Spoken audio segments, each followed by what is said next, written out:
بسم الله الرحمن الرحیم.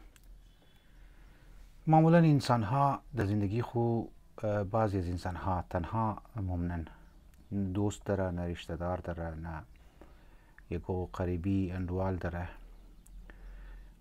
علت ازی که انسانها در چیزا مبتلا میشن، تنهایی و کس را خوش نداره یا کس گیرشی هم نما یا مردم همش خوش نداره.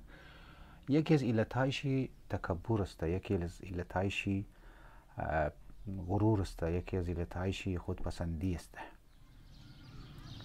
انسان های خودپسند چون که نظرات از خود خود همیشه خوش داره، افکار از خود خود خوش داره، گبای دیگر کست گوش نمونه. آیسته آیسته مردم گبای خالی گبی از خود میزنه، گبی دیگر کست نمیزنه و گوش نمونه، نصیحت‌ها گوش نمونه، بس خالی گبزی باید بریشی مردم عمل کنه و نصیحت‌ها کست گوش نمونه.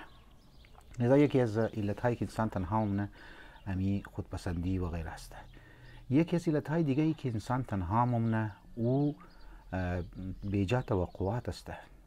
ما از دوست خو بیجا توقع کنم، ما از رشته دارای خو بیجا توقع کنم، ما از دوستای خو که گفتم بیجا توقع کنم، از اطرافیای خو بیجا توقع کنم، بس چون که افرادها او طرف تو یعنی مخاطبین تو، دوستای تو، رشته دارای تو ممکنه که توقعات تو که است پورا نکنه.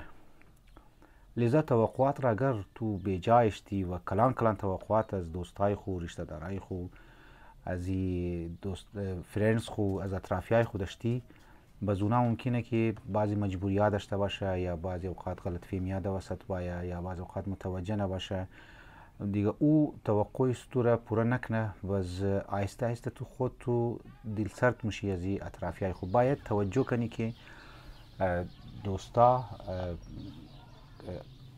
نمیتونه تمامی توقعات است رو که پورا کنه یا حاجات رو پورا کنه یا مثلا تو هرچی بگی اونا پورا کنه.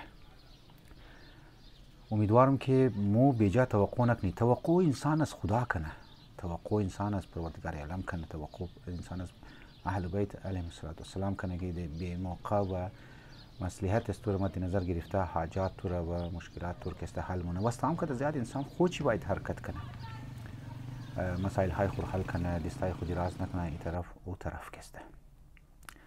اینی منظر اگر شما توخ کنین بسیار خوب جای است و ما دوستا رفته بودی برای پیکنیک.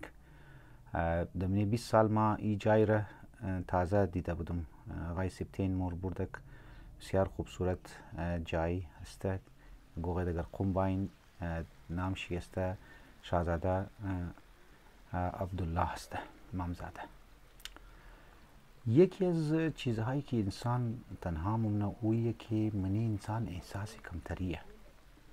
یعنی انسان هایی که احساس کمتری مبتلا میشه اونها معمولا تنها ممنه.